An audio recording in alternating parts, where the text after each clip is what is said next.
Hello. Back to give you guys another breakdown of this weekend's Fight Night card. Chris Duncan versus Renato Moicano in the Meta Apex.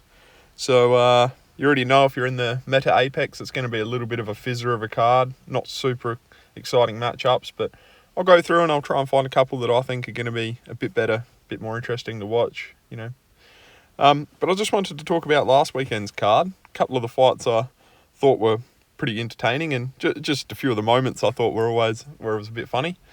First one I enjoyed was Marcin Tybura versus Tyrell Fortune. Pretty average sort of a fight, a bit of a back and forth. Tybura looked good. Didn't expect it to go the distance. Tyrell, probably not all he's hyped up to be, but I think he'll get better. He's a young bloke. But the most interesting moment in that fight was when Bruce does the announcements at the unanimous decision to Marcin Tybura. And old Tyrell Fortune's done a runner. He's walked out the cage, a bit stroppy. And then, everyone's sort of packing up, getting ready to go. Tybura's standing there. Oh, wait, hold on a minute. We read out the wrong name. Bruce comes back in. Tyrell gets marched back to the octagon, and then they give him the win. So you don't see that too often. That was a bit of a laugh. What a fuck up there. Yeah, so that was a bit embarrassing for old Bruce. Or I don't know if the judges fucked that one up or what happened exactly along the lines there. But yeah, I thought that was a bit of a laugh. Another good fight I thought was Larian Douglas versus Julian Erosa. Haven't seen anybody do that sort of work to Julian Erosa. Yeah, this Larian Douglas, he's certainly one to watch, boys. Fucking calf kicks were on point, kicking hard, snapped his leg out early and then started throwing the overhands. Massive power in his hands for a littler guy. But yeah, put an absolute beating on poor Julian. Julian Erosa was, always known for a pretty durable, pretty tough sort of guy. And this Larian Douglas just picked him apart. First round KO, made it look easy, guys. So he is definitely my prospect pick. I tell you what, one to watch. I'll be marking his name down. Another good fight. Well, another bit of a controversial sort of funny fight, I thought, was the Tufik Musayev versus Bahamundez. I was pretty high on Bahamundez in this fight. I thought he's got the reach, and I remember picking him and really thought he'd get it done. I was leaning towards a points victory, and it did go the distance. But Tufik Musayev, he got cracked. And the ref missed it as he was about to get taken down by Bahamundez. Would have been in a perfect opportunity to get him on the ground and do some more heavy ground and pound after he's already rocked. He's gone for a massive fence grab. Stopped him getting taken down. Obviously stopped him getting dragged off his feet. So that was a turning point in the fight. Somehow Tafik's gotten back on top. Landed a damaging elbow. Busted Bahamundez open. I thought the fight was almost going to be stopped from the cut. But then when he got back to the corner, it didn't look too bad. But there was as much blood as I've seen in a long time. So Bahamundez, credit to him for surviving. But that sort of took a lot of wind out of his sails. Musayev won that one on points in the end, but not before he landed another little cheeky headbutt on the ground. So a bit disappointed in the referee in that one. You should go back over and watch that fight again, mate. Have a good hard look at yourself because you missed vital things in that fight, like that fence grab, in my opinion. It might not have, but it looked like that changed the whole course of the fight, in my opinion. Bahamundez was about to drag him into the middle of the octagon, and he clearly grabbed the fence. Unforgivable. You just don't know what could have happened. It could have been all finished. Lance Gibson versus Chase Hooper. Lance Gibson gets the knockout. Chase Hooper, I sort of always doubted him a little bit. This Lance Gibson guy, I don't think he's that great, but Chase Hooper just cannot seem to take a punch, and his striking is so far behind. But credit to Gibson, wicked elbow, caught him clean, good follow-up knees to finish. Chase Hooper, I don't know, man. I just don't think he can take punches very well. So sad to say it, I can't see him going too far in the UFC, but credit to him for sticking it out. I guess, hopefully he gets a bit tougher or just trains his chin, can take a bit more damage. But yeah, Lance Gibson, clean elbow, first round stoppage. So impressive for him. Another good fight I thought was the Macy Barber versus Alexa Grasso. I was definitely tipping Grasso. I thought, she could do it. She had that little bit more experience. She's not out of her prime. Macy Barber's still a bit younger.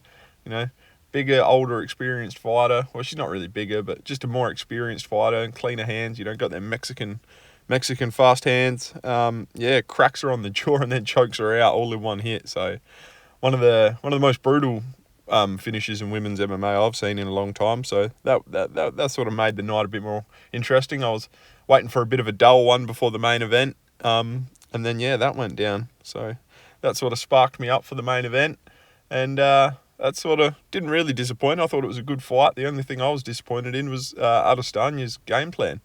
What the hell are you thinking, mate? You're winning the fight. You're chopping the low kicks. Could have just stuck with that the whole fight for 5 rounds, but decides for whatever reason, that second round, when he come out at the start of the second round, he just went fucking full retard. Started swinging punches, thought he could go shot for shot with Pfeiffer, and ended up getting clipped a few times, taken down, and made a fool of. That was I just can't understand what Adesanya's thinking there. Like I said, you're winning the fight, you had the reflexes, you had the point fighting style going, and then you decide to trade with someone like Joe Pfeiffer. And Joe was in the fight, like, you know, he was getting close on a lot of punches, but Izzy was seeing it all, and then like I said, started that second round. I don't know what his corner told him or what the game plan was, but that was fucking stupid. To go in there and start fighting a back and forth with Pfeiffer after you clearly won the first, I don't know. Fucking, I think he's not all he cracked up to be. He used to be so much better. I think the fight IQ is starting to go out the window a bit for old Adesanya, but he's hanging around. He wants to keep fighting. So we'll go into some of these fights I'm interested in on this fight night card. First one I wanted to touch on is the Brazilian Alessandro Costa versus Stuart Nickel. Costa's a pretty good fighter. He's got the heavy hands. Comes from them Brazilian background, so you know he's going to be good. He's going to be takedown defense city. I think Stuart Nickel was a bit untested. He's lost his 2 fights in the UFC. I can't really trust him. I think Alessandro Costa gets this one done pretty easily. Possibly knockout in round 2, if not decision. It's flyweights, but I think Costa for a flyweight carries a lot of power. So I'm definitely going Costa in that one. And I think it's either going to be KO or points. So I think double chance on that one. But I'm gonna lean towards a KO. Alessandro Costa for a flyweight, one of the heavier hitters in the division. I think you put Stuart Nichols out, and he might have to go back to the regional scene and keep practicing before he can get back to the UFC. Another fight I just wanted to touch on is his first name's a bit hard to pronounce here, so forgive me if I make an error. Guilherme Pat versus Thomas Pettersson. Both fairly new in the UFC, so I can't really say too much about this fight, but I'm going for the 6'5" Brazilian. Won his last fight by decision, his first fight in the UFC. I think he's going to look pretty good on Thomas Pettersson. I think can see Thomas Pettersson getting knocked out here. 6'5" Brazilian heavyweight. I think he's going to crack. I wouldn't be surprised if that's an early night for him. Big KO.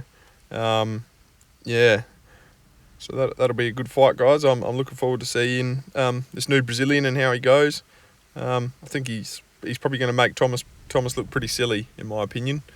That's a good even money fight, so I'm definitely going with the Brazilian in that one, though.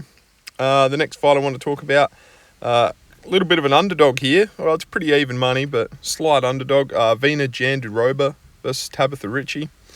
Tabitha Ritchie's, looked good in UFC. She's fairly young, good prospect, but I think she's struggled when she's versed some of the top talent. Lost to Lupi Godinez. I rate Lupi Godinez. I think she's a really good fighter. But she has got some good wins. Tisha Pennington knocked out Ribas in her last fight. That's an impressive win. But I think Verna Jandiroba, her class is going to come to the forefront in this fight. I'm surprised she didn't beat Mackenzie Dern. I sort of had her beaten Mackenzie. So that was a bit of a surprise to me. But I think, she's right up there. She's one of the best in the division, Verna Jandiroba. I think her grappling's going to come into play a lot here. I think I wouldn't be surprised if she gets a sub, but more likely this is going to go to points. So I'm going to go with Verna Jandidobo on points in that fight. And that's about it for this card, apart from the main event. Nothing else. I mean, there's a few other names here. Brenderson Ribeiro versus Yakiev. I'll probably go with Yakiev in that one. Ribeiro is very hit and miss. He's a tough Brazilian, but I think he'll get his chin cracked again. Or he might get subbed out. Hard to say, but yeah, definitely go with the Yakiev in that one. Abdul Rahman Yakiev. So yeah, that's a mouthful. Anyway, Renato Moicano versus Chris Duncan. Moicano is always a bit hit and miss. Money Moik. He looks good, then he looks shit house. I don't know. He's got all the promise. He's a good fighter. He's got all the skills. He's great on the ground. He's good with the hands. I think he just makes dumb decisions during fights. I think Chris Duncan, being more of a grappler guy, he's going to probably struggle to get a submission on Moicano. I think Moicano is going to be a bit more experienced on the ground, especially when it comes to the chokes. Like, he's not just going to let him get a rear naked choke. Moicano seems a little bit thicker, a little bit stronger in my opinion. Duncan's a big guy himself, but I think, he seems more rangy, Moicano. So I think he's probably going to pick his shots from the outside pretty well. Chris Duncan's best win, in my opinion, is over Matus Rebecki. That's a good win. I can see him doing similar to Moicano, trying to grapple him and control him for the 5 rounds. But I think he's only had 3-round fights, Chris Duncan. So Moicano's gone.